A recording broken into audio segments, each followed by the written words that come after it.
ایک ٹرانزیشن ہے جہاں پہ نئی کرنسیز آئیں گی. اب ڈالر ختم ہوگا.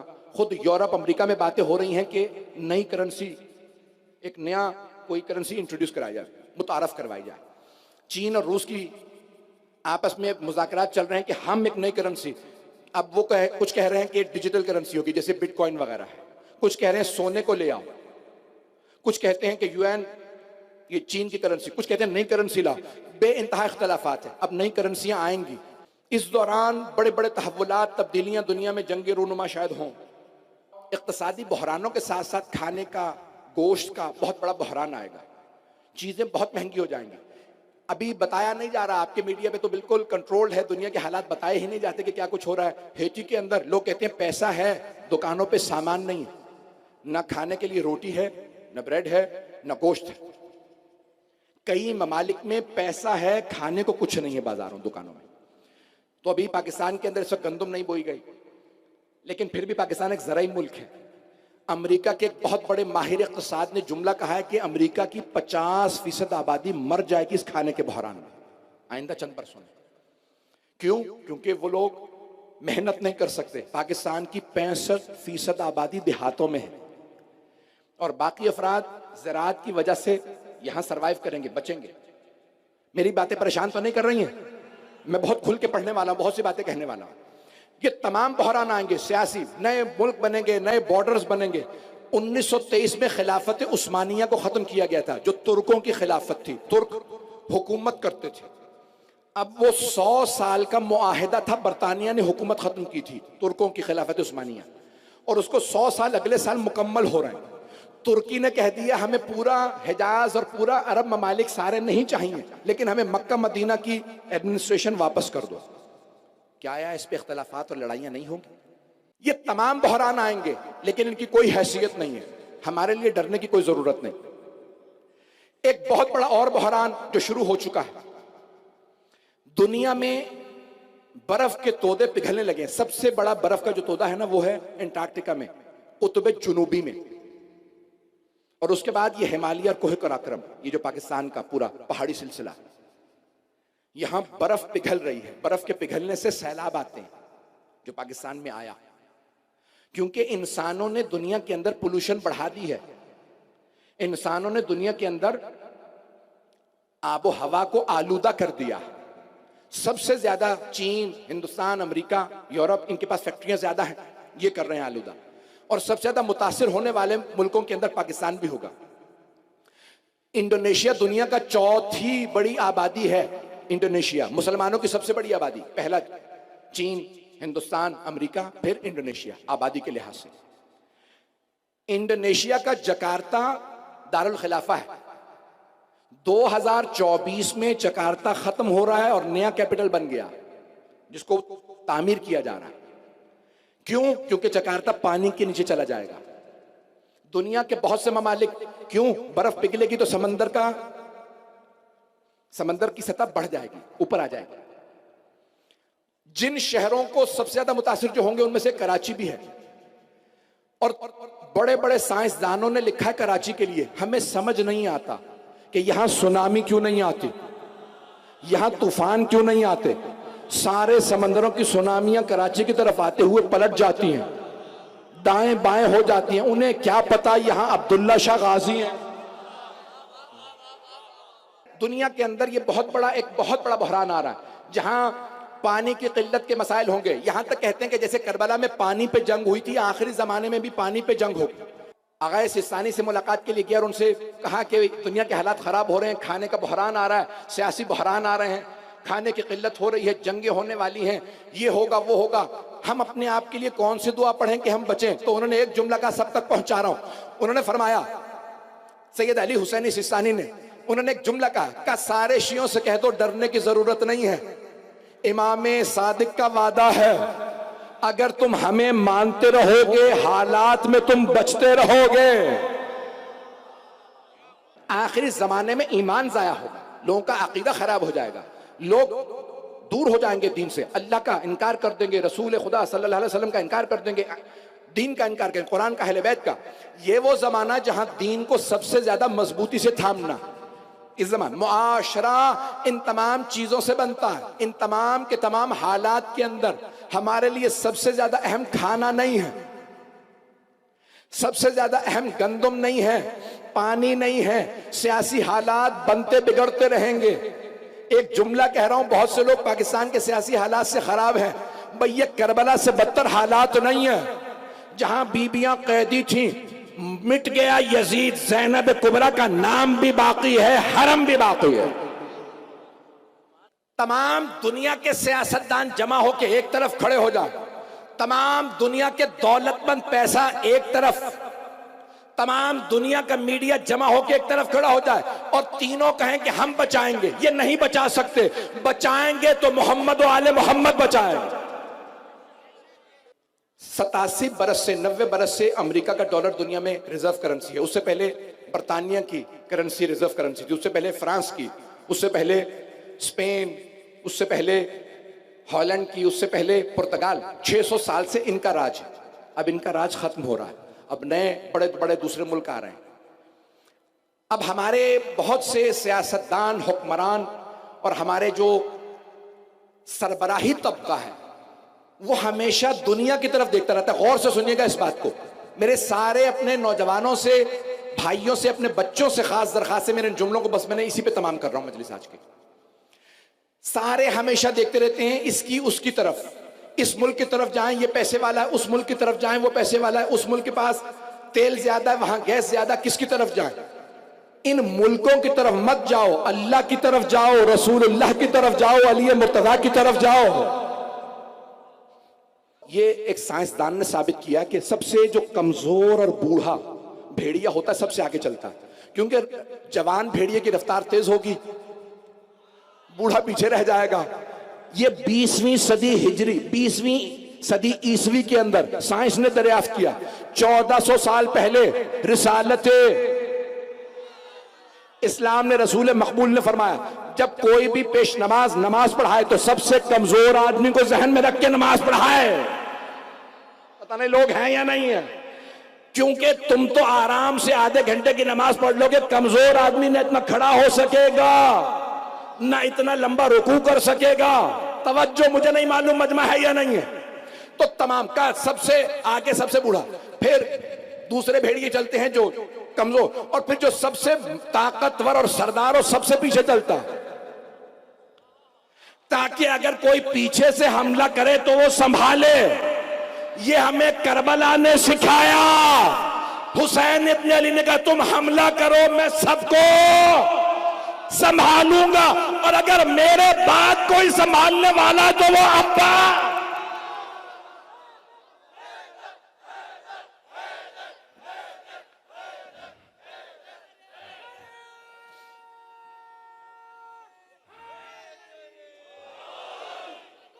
میں محبت کا آپ کی ممنون ہوں. آپ سلامت رہیں، آپ جی ہیں جناب سیدہ، آپ سب کو سلامت رکھیں. عزیزان گرامی، تاریخ گواہ ہے، بڑی بڑی کوششیں کی گئیں یہ عزاداری ختم ہو جائے، ہمیں ختم کر دیا جائے، ہم باقی ہیں. سن لیجئے گا، تو وہ باقی رہتا ہے جو حالات کا سب سے زیادہ مقابلہ کر سکے، اچھے برے حالات میں باقی رہیں، جو حالات کا مقابلہ کر سکے. یہ سن لیجئے، معاشرہ وہ باقی رہتا. میں نے آج بہت سی باتیں کرنی ہے، تھوڑا سا وقت زیادہ لوں گا شاید. اصل میں یہاں کے بعد ایک مجلس کے لیے جانا ہوتا ہے، جس کی وجہ سے میں فوراً کوشش کرتا ہوں وقت پہ تمام کروں.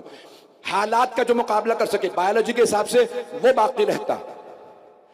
اور ہمیں وہ کہتے ہیں کہ بھئی وہ تمام کے تمام جانور باقی رہتے ہیں جو مقابلہ حالات کا کر سکے. عزیزان گرامی، اور اگر کوئی انسان وہ حالات کا مقابلہ نہ جانتا ہو تو کہیں نہ جانا، در علی پہ آ جانا. علی تمہیں حالات سے مقابلہ سکھا دیں گے. بایولوجی کے مطابق سب سے طاقتور نہیں بچتا، سب سے طاقتور بعض اوقات حکمران ہوتا، بہت بڑا پہلوان ہوتا، بہت بڑا دولت مند غنی ہوتا. توجہ، لیکن بایولوجی کہتی ہے کہ جو سب سے زیادہ حالات کے لیے تیار ہو، سروائیول آف دا فٹنس کہتے ہیں، جو حالات کے لیے سب سے زیادہ تیار ہو. بھائی ڈائنوسور جو تھے ہاتھی سے بڑے تھے، ناپید ہو گئے. آج دنیا میں ان کی ہڈیاں ہیں، ڈائنوسور نہیں ہیں. میں ہر سائنس کے نظریے سے بقا پیش کر رہا ہوں. آج میرا مجمع چلے گا معاشرے کے عنوان سے. تھوڑی نسبتاً صحت بہتر ہے. یہ آپ کی دعاؤں کا صدقہ ہے, جناب سیدہ کا صدقہ ہے کہ ان کا ذکر کر رہا ہوں. معاشرہ, جناب سیدہ کے خطبے سے میں نے یہ جملے جو لیے ہیں سن لیجئے گا. بڑی بڑی شخصیات موجود ہیں, میں جانتا ہوں یہاں پہ عام افراد نہیں ہیں, ہر سننے والا آدمی آتا ہے. یہ ممبر جناب سیدہ سلام اللہ علیہ کا صدقہ, ہمارے ہر پڑھنے والا, ہمارے ہر سننے والا قابل ہوتا. تو بایولوجی میں کہتے ہیں سروائیول آف دا فٹس ہوتا ہے, حالات کا جو سب سے زیادہ مقابلہ کر سکے, جو حالات کا. قبلہ آپ کی دعا لوں گا, آپ کی خاص ذات بڑے بڑے علماء بیٹھے ہیں یہاں پہ, بڑے بڑے خود خطیب بیٹھے ہیں. اب سروائیول آف دا فٹس, جو حالات کا سب سے زیادہ مقابلہ کر سکے. ڈائنوسور بڑے تھے, بچے نہیں. بھیڑیا چھوٹا تھا, بچ گیا. توجہ, شیر بچ گیا, چونٹی بچ گئی. جو حالات کا مقابلہ کر لیتے ہیں بچ جاتے ہیں, جو حالات کا مقابلہ نہ کر سکیں فنا ہو جاتے ہیں. ہم ہیں شیعان حیدر کررار. اگر حکومتیں کسی کے خلاف ہو جائیں, جتنا مرضی مقبول ہو, جتنا مرضی مشہور ہو, جتنا مرضی مضبوط ہو, وہ فنا ہو جاتا ہے, ختم ہو جاتا ہے, وہ باقی نہیں رہتا. کیونکہ حکومتوں سے لڑنا بڑا مشکل کام ہے. پہلا حکومتیں, دوسرا دولت, سکہ, پیسہ.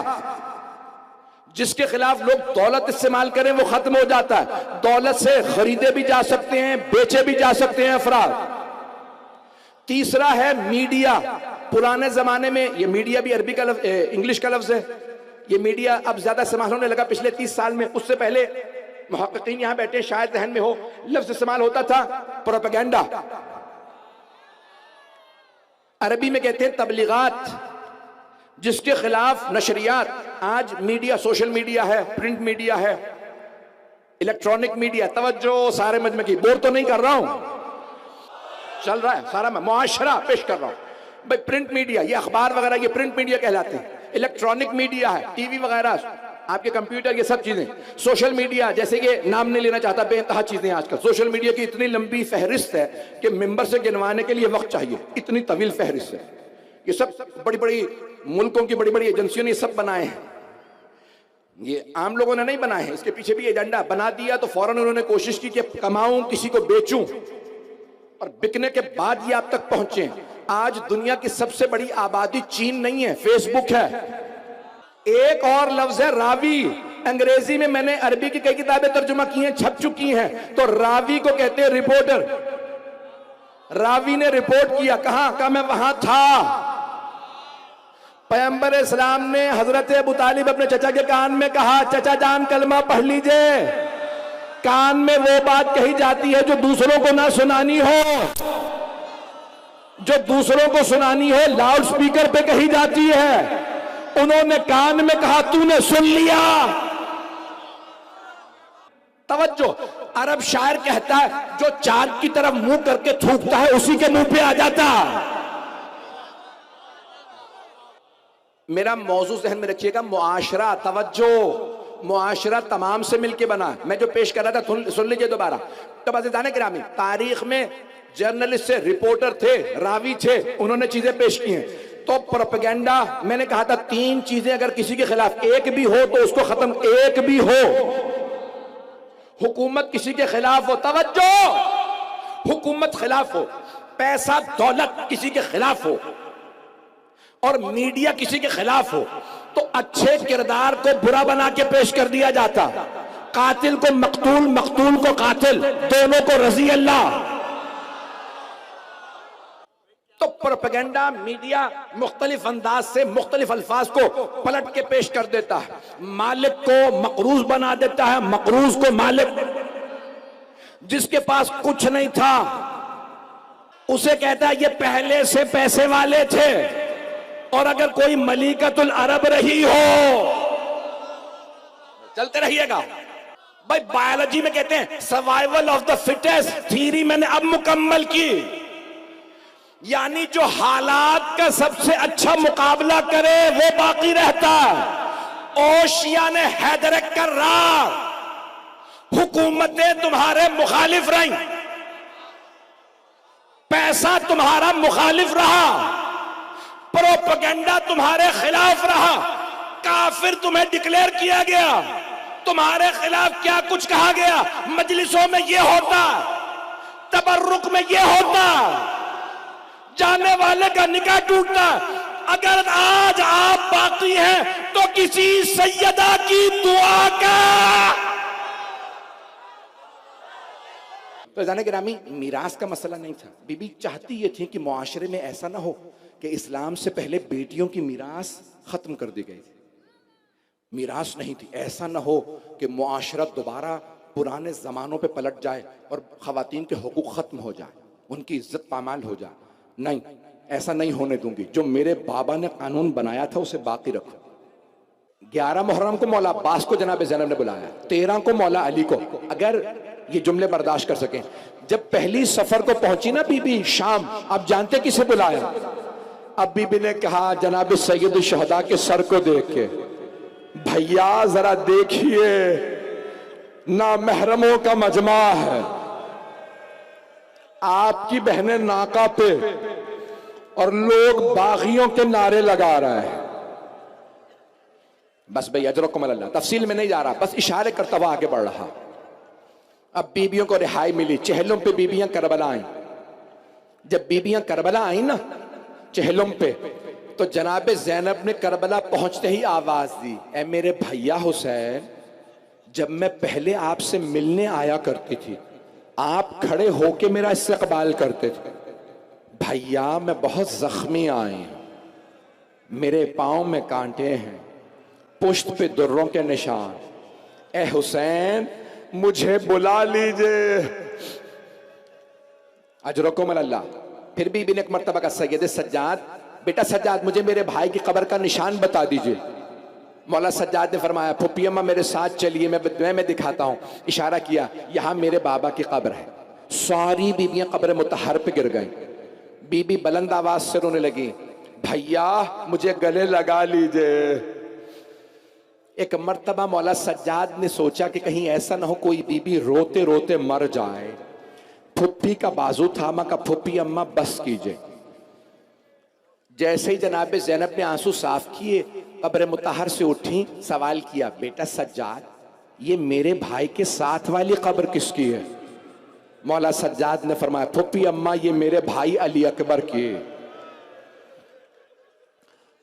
جناب زینب وہاں پہ گر گئیں، دوبارہ کہ واہ علی اکبر، ہائے علی اکبر، ہائے علی اکبر۔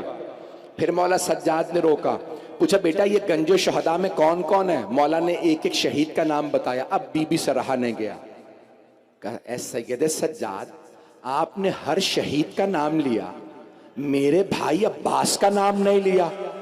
کہا پھپھی اماں میرے چچا کی قبر فرات کے کنارے ہے۔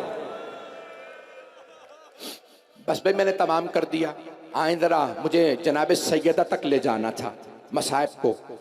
3 دن تک 40 پہ بیبیاں چہلم پہ کربلا میں رہیں، اب مدینے آ گیا، میرے ساتھ چلیے ذرا کچھ دیر کے لیے مدینے۔ جب بیبیاں مدینے تشریف لائیں، مولا سجاد نے قافلے کو مدینے سے باہر روک دیا اور ایک مرتبہ کہا بشیر ابن جزلم سے، بشیر پہلے مدینے میں اعلان کر دو۔ مولا کیا اعلان کروں؟ کیا اعلان کر دو قتل الحسین بکربلا، حسین کربلا میں مارے گئے۔ کیوں ضروری تھا کوئی ہمیں اس حالت میں دیکھ کے مر نہ جائے؟ شاید کوئی چھوٹی سی بی بی باپ کے انتظار میں کھڑی ہو۔ ایک مرتبہ بشیر منبر رسول پہ کھڑے ہوئے اور بلند آواز سے اعلان کیا، الا یا اہل یثرب لا مقام لکم بہا قتل الحسین بکربلا۔ مدینے والوں نے کہا یثرب والوں، جس نبی کی وجہ سے یثرب کا نام بدل کے مدینہ تو نبی کیا گیا تھا، مسلمانوں نے اس نبی کے نواسے کو مار دیا۔ اور مدینے والوں یہ شہر جینے لائق نہیں ہے، حسین مارے گئے۔ بس بھئی میں نے تمام کر دیا۔ جب اعلان ہو گیا، اب سارا مدینہ مسجد نبوی میں جمع ہو گیا۔ مسجد نبوی کے ساتھ گھر ہے رسول خدا مولا علی کا، روضہ رسول اپنے گھر میں ہے۔ جیسے ہی سارے مدینے والے جمع ہوئے، اور سنا نا حسین مارے گئے، سب بلند آواز سے رونے لگے۔ اتنے میں مولا سجاد پھپھیوں کے ساتھ روضہ رسول پہ آ گئے۔ جناب زینب نے ایک جملہ کہا تھا، اے سید سجاد میں پہلے گھر نہیں جاؤں گی، میں پہلے نانا کے روضے پہ جاؤں گی، میں اپنے نانا کو بتاؤں گی حسین کیسے مارے گئے۔ اب سب میری طرف ضرور دیکھیے گا۔ جیسے ہی جناب زینب آئی نا روضہ رسول پہ، تو بی بی نے دونوں ہاتھ دروازے پہ رکھے اور بلند آواز سے رو کے کہا، یا جدہ انی ناعیت الیک بولدک الحسین، نانا میں آپ کے نواسے حسین کی سنانی لائی ہوں۔ نانا میں 70 قدم کے فاصلے پہ کھڑی تھی جب شمر نے امامہ اتارا، نانا جب بالوں میں ہاتھ ڈالا، خنجر چلایا، میں نے برقعے کا دامن پھیلایا، رو رو کے کہا مت مارو یہ تمہارے نبی کا نواسا۔ نانا کسی نے میری ایک نہ سنی۔ نانا میں نے رو رو کے کہا میری ماں نے چکیاں پیس کے پالا تھا۔ مدینے والے اتنی بلند آواز سے رو رہے تھے کہ جناب زینب کی آواز نہیں آ رہی تھی، بی بی کی آواز دب گئی تھی۔ لوگ دھاڑے مار مار کے رو رہے تھے، ہائے حسین کو اتنی بے دردی سے مارا گیا، ارے وہ حسین جو دوش رسالت پہ سوار ہوتے تھے۔ مدینے والے بلند آواز سے رونے لگے۔ جب سب روتے روتے تھک گئے اور خاموش ہو گئے تو بی بی زینب نے ایک جملہ کہا کہ نانا اگر نامحرموں کا مجمع نہ ہوتا، میں کلائیوں سے چادر ہٹاتی، میں بازوؤں کے نیل دکھاتی، نانا میں آپ کو بتاتی آپ کی امت نے مجھے کتنے تازیانے۔ اجرکم اللہ، اجرکم اللہ۔ میں نے کہا تھا جناب سیدہ تک لے جاؤں گا، میں نے کوشش کی مختصر کر دوں۔ اب جب سب چلے گئے، جناب زینب کبریٰ نے فرمایا، اے سید سجاد مجھے کچھ دیر کے لیے میری ماں کی قبر پہ لے چلیے۔ بی بی سیدہ کی قبر مخفی ہے نا، چھپی ہوئی ہے، آج تک معلوم نہیں کون سی قبر صحیح ہے، جنت البقیع والی، گھر والی، مسجد والی۔ بس بھئی بی بی نے وصیت کی تھی، یا علی میری قبر کا نشان چھپا دیجئے گا، جب تک میرا بیٹا مہدی نہ آئے میری قبر کا نشان کسی کو نہ پتا چلے۔ ایک مرتبہ مولا سجاد نے کہا پھپھی اماں سب چلے جائیں، میں آپ کو قبر پہ لے جائیں، اب میری طرف دیکھیے گا نہیں تو آنکھیں بند کر کے چلیے گا۔ بڑے بڑے بزرگ علماء فرماتے ہیں مولا سجاد پھپھی کو لے گئے، پھپھی اماں میری دادی کی قبر۔ جناب زینب نے اپنا سامان کھولا، ایک کرتا نکالا، کرتا قبر پہ بچھایا، رو کے کہا اماں آپ کا حسین مارا گیا۔ قبر مبارک پہ، قبر مطہر پہ زلزلہ سا آنے لگا، قبر پہ زلزلہ سا آنے لگا۔ ایک مرتبہ جناب زینب نے کہا اماں برداشت نہیں ہوا آپ سے، اماں آپ نے کرتا دیکھا، میں نے لاشا پامال ہوتے